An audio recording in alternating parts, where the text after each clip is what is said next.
Hello, Crystal Palace. Welcome to the Upper Norwood Library Hub's Library Live Lunch. This is intended as a bit of positivity, entertainment, a way of spreading some interesting and positive local stories and maybe some useful information, which is actually what today is. So our guest today is Rachel Barham, who is a membership advisor for the Federation of Small Businesses. Rachel, thank you so much for joining us. That's all right. Thanks for inviting me. That's a pleasure. So tell us a bit about the Federation of Small Businesses, what it is and how did it come about? Okay, so in brief, FSB is Federation of Small Businesses. It was set up about 46 years ago, so 1974. Wow. And it was initially set up to support and give small business owners a big voice. Our founder basically noticed the government at the time were hiking national insurance contributions for employees. And he wrote a bit of a snotty letter to, I think it was The Guardian, telling them how they should work, what they should do to help small businesses, how to run the country. You know, it goes, you get carried away when you're writing a letter. Sent it off and it got published. But what he didn't realise, at the bottom of it, he kind of signed it and said, if there's other small businesses out there that feel the same as me, this is who I am and where I'm based. About 250 of them made contact. Wow. And they kind of looked at it and thought, actually, me as just Norman trying to take on government didn't really achieve anything. But if I'd have had all of these people with me, I might have got further. Hence, FSB was formed. So now, 46 years later, we've got just shy of 200,000 members. And we lobby and campaign on behalf of small to medium-sized businesses. So we give you a big voice, whether that's locally or nationally. But then we also offer lots of other things in return to our members. So tell us a bit about the resources that are available to everyone, because as well as the lobbying, you have a lot of stuff on your website that people can access. Yeah, so with FSB, everything that we do, everybody benefits. You don't have to be a member to benefit from sort of changes that we make within government. So obviously the current climate, all of the grants and things like that have been off the back of what we've been doing. And good for us, the government have name checked us, which is brilliant. But at the same time, the only way we can do that is by having members. So what we've tried to do, especially at the minute, is give everybody a little bit more support than they would maybe get normally. So everybody would always benefit from the lobbying and the campaigning, but we've also created what's called a Corona Hub, which we've put onto the website. And that answers a lot of the questions that small businesses will have about what they're entitled to, how they go about claiming it, etc. And also directs them to the relevant sites, because there's so much information out there, doesn't mean it's right. So it's always directed to the right places. We've also gone and put in place what's called the Skills Hub, which is new to the website. And that's there because so many small businesses, including myself, are having to change the way we work. So myself, for example, I'm normally out and about. I would be walking in and out of people's businesses, holding meetings, whereas I've got to do everything online, cold call, but also get myself out on social media. So they've got to put a few courses together to try and help businesses that aren't used to doing that sort of thing upskill themselves really quickly. That's fantastic. Yeah, really, and then really also, useful. Definitely. And I thought I was okay on social media, but I've definitely learned some things already, so that's good. But then we've also got on there the Wellbeing Hub, because obviously times like this, everybody reacts differently. Everybody has different ways of coping and dealing with things. So you've got the Wellbeing Hub on there, which hopefully gives advice and support and help of sort of different areas where you can gain different help as well, I suppose. Yeah, that sounds absolutely brilliant. And that's all available just to anybody who wants to access the website. Yeah, definitely. And then on the other side of it, and we also do lots of networking, and you don't have to be a member to come to our networking events. So if they're on Zoom like this is, for example, they're free. But if once we get back out there and we're allowed to socialise again, some of them our events will be paid, but that's because there's a meal included. But members would get it cheaper than non-members, because obviously there's got to be a benefit there for them. Yeah. But it doesn't mean that non-members can't go. They just pay a slightly higher price for it. So, and hopefully learn something while they're there, plus grow their businesses. Yeah, cool. So tell us about the additional benefits for members then. Where to start? So, for members, we offer them lots of benefits. So one of them is to say thank you, because everything that we do is because of them, because they are paying a small membership, and because we're not for profit, it is small. But we offer them things like unlimited legal advice and support via a telephone helpline, and that's access to qualified solicitors 24/7. Wow. We offer what's called the legal hub, which is linked to that, and that's all the document aspect of things. So there's over 1,100 documents that they can access. We've also created on there a corona section as well, because of if people are furloughing staff or need particular documents because of COVID-19, we've produced them, and they're on there, and they're all for free. So anything that they take off of there is free, so they don't have to go out and pay solicitors to draw these contracts or terms and conditions, non-disclosure, whatever they are. They can access them. We give them legal protection, because it's all about supporting business owners and making sure if someone's coming at them, we will protect them, and that's anything business related, including employment. But we could also look to do things like look at if they're paying bank charges. We've partnered with the co-op, and we can potentially offer them free business banking for life, as long as they're a member.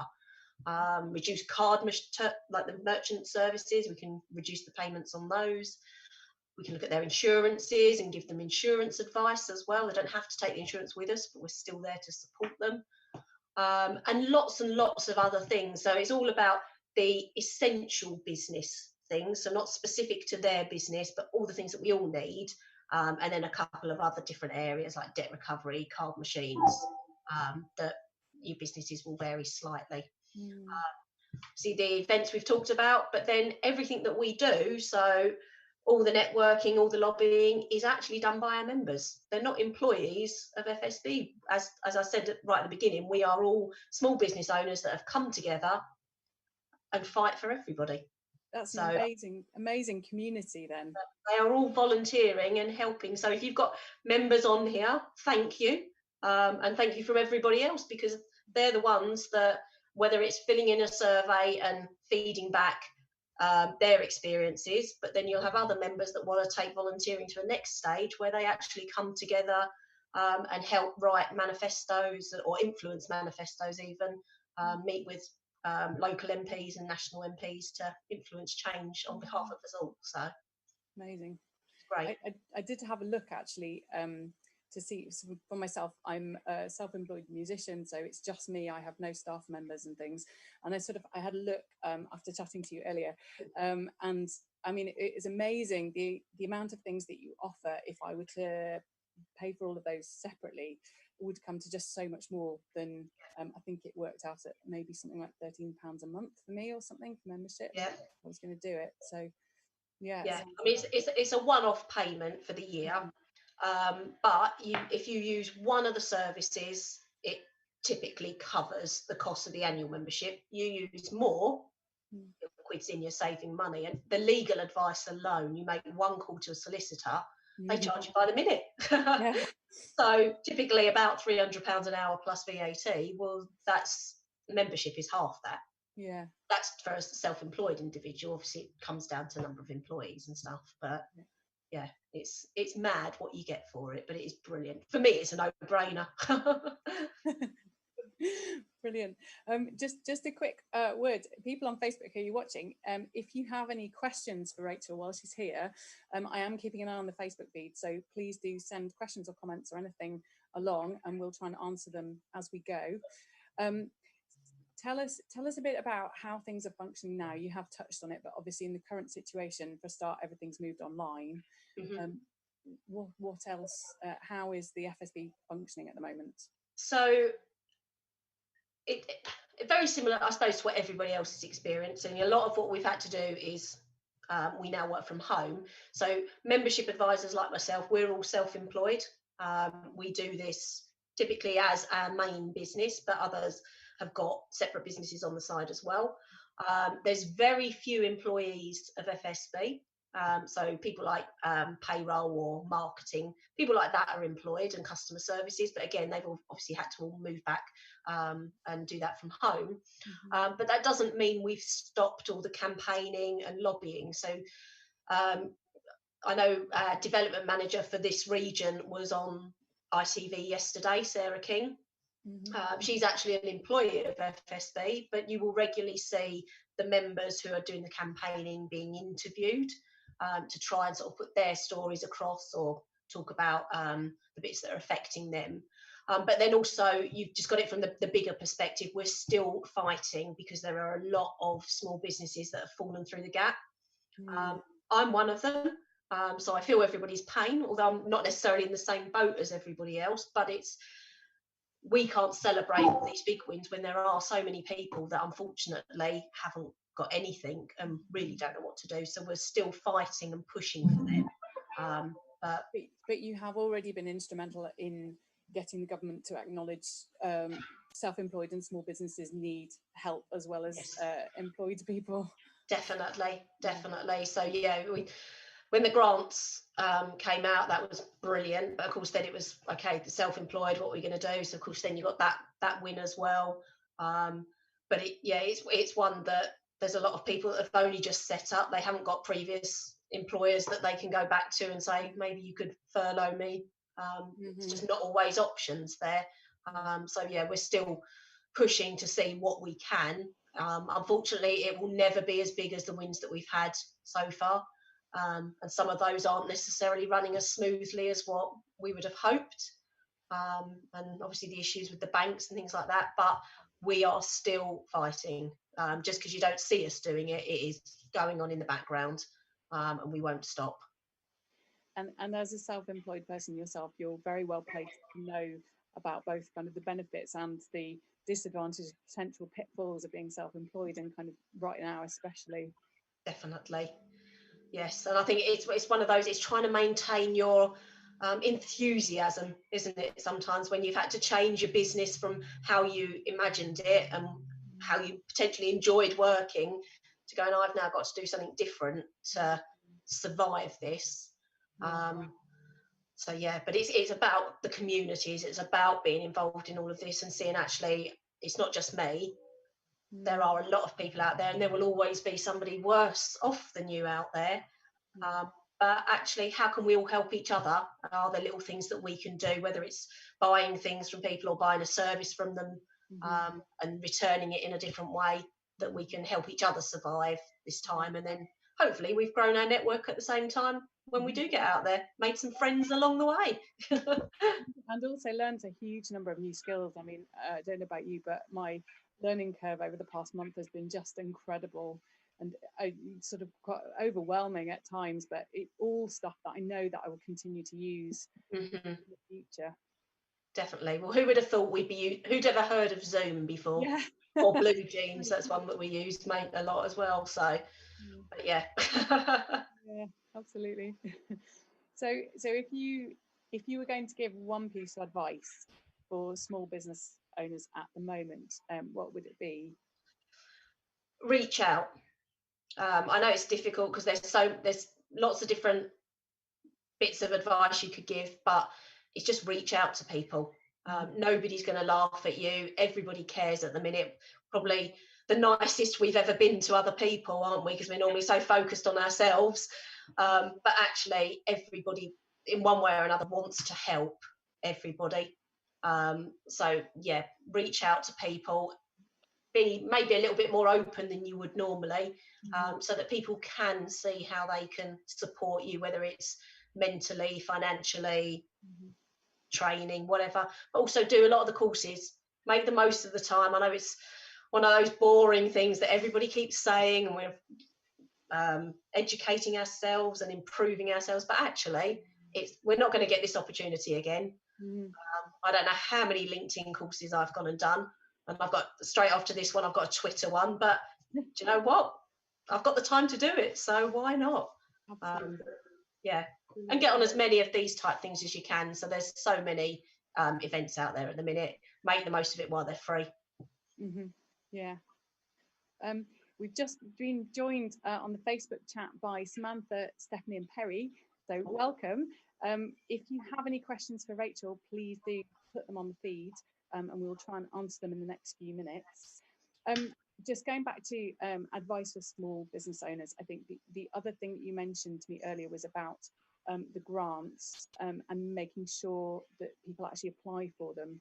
Yes, so I've got a list somewhere of all the different pots of money for all the councils across the UK, and from the research that we've done, probably a third of small businesses have not applied for their grants. Wow. I know at the beginning it was very much for don't worry, the councils will contact you, but the councils don't know a lot of you exist. It could be that their records haven't been updated and they've got a previous tenant still based there. You might not be paying by direct debit. So with anything, just apply. Just get in contact with them because they've got the money there. It's sitting there. They're ready to release it. And some of the councils have had such a bad uptake that they can't even release the money to the people that have applied because so many people haven't, if that makes sense. Wow. But it's like anything, it's a pot of money, it's a budget that's been set aside. If people don't claim it, it will get redistributed. Even though they're not saying it at the minute, it will. So get in there and claim it. And if you're unsure, apply. You've got nothing to lose apart a little bit of time. The worst they can say is no. But yeah, if it's there and it's ready, it's free money. When does the government, I mean, I know we'll probably have to pay it back somehow in the future, but make the most of it while you can, because it could be what saves your business. Yeah.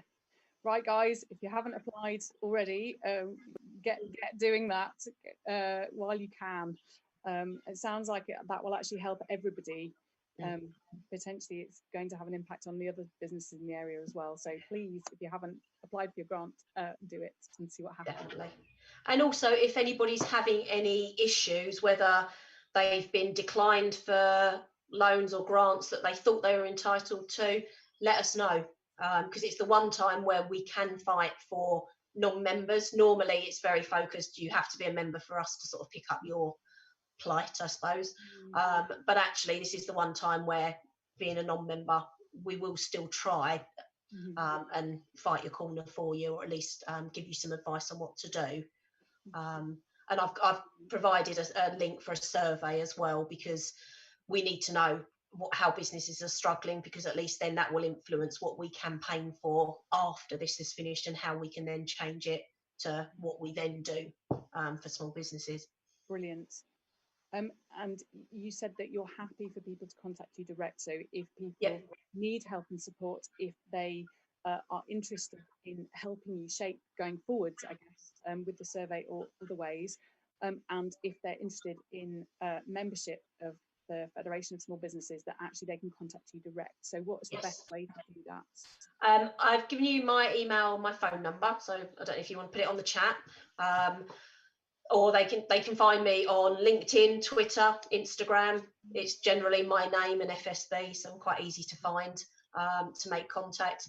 But yeah, any questions that they've got, I can't necessarily always answer the questions for you, but the difference is I can signpost you or find out. If you are really struggling with a particular council, then again, we've got contacts within there.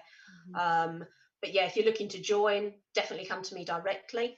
But any questions at the minute, it is one of those things. We're here to help. So just drop me a line, and whether it's a phone call or an email, I'm here. I'm not going anywhere after all. That's fab. Thank you so much. Rachel's email and phone number should be in the section next to the video. So if you have any questions, please do get in touch with her.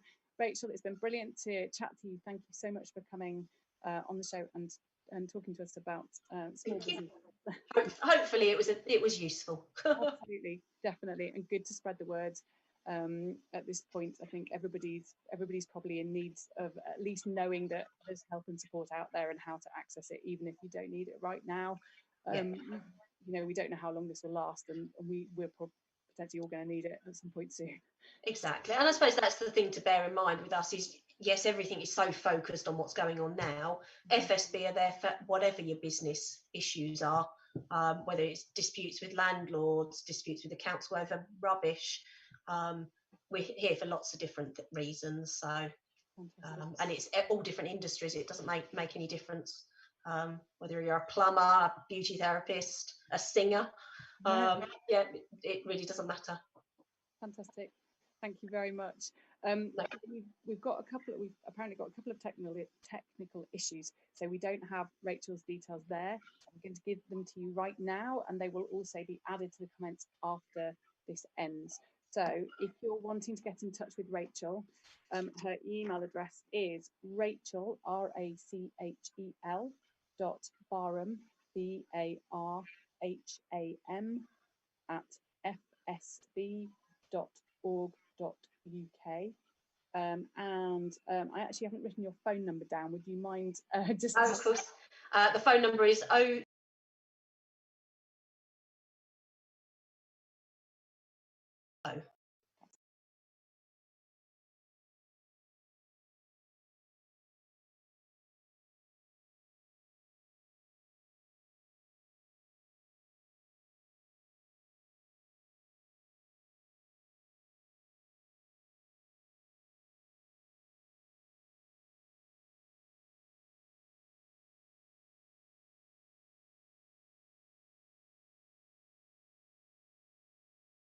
This time. So please check it out. There's a lot. We've got things ranging from mindfulness and yoga to singing classes, to children's stories, to adult stories, and live music, and just huge number of things. So please do have a check out of the live streaming program. Couple of things to mention particularly, there is Clear Community Web is still operating kind of through the library hub. So particularly for vulnerable and more elderly people, if you are having trouble with tech, so being able to video conference or use the web to get what you need at this point, or if you know anybody in that position, please put them in touch or get in contact with Casper at Clear Community Web, because he can help. He's still running classes every Wednesday, so do join. And the other thing to say is that the ESOL program is also still running. So for anybody for whom English is not the first language and you want to improve it, Wendy Jones is running these classes, so please contact her. And for any of those things, if you know somebody who would benefit from it, please do put them in touch. It benefits everybody. It benefits the library hub as well to have lots of people tuning in and using the services. Obviously at the moment the actual library is shut, so the more we can get people connected through the online program, the better that is. We're actually doing funding applications at the moment, so what would also be really helpful is to know from you guys what you are tuning into, what you're enjoying, what you're finding helpful about the online program. So if you've got any comments on that, please do add it in on this feed or on our Facebook page, or send us a message. Anything that you'd be happy for us to use in funding applications would be great. So we've just been joined by Will, Marty and Daniel, so really nice to see you. Thank you for that. Thank you for tuning in. Just coming to the end now, so the final thing to say is that if you know anybody who might be interested in coming to chat to us on the Library Live Lunch, we'd love to hear from you. The aim is about keeping connected with the community, spreading positive, useful, interesting things that are good for us all in Crystal Palace right now. So please do get in touch if you know anybody who'd like to be on it. And we'll look forward to seeing you again tomorrow at midday. Rachel, it's been lovely to chat to you. Thank you so much. Thank you, and you. And take care, everybody, and we'll see you soon. Bye. Bye.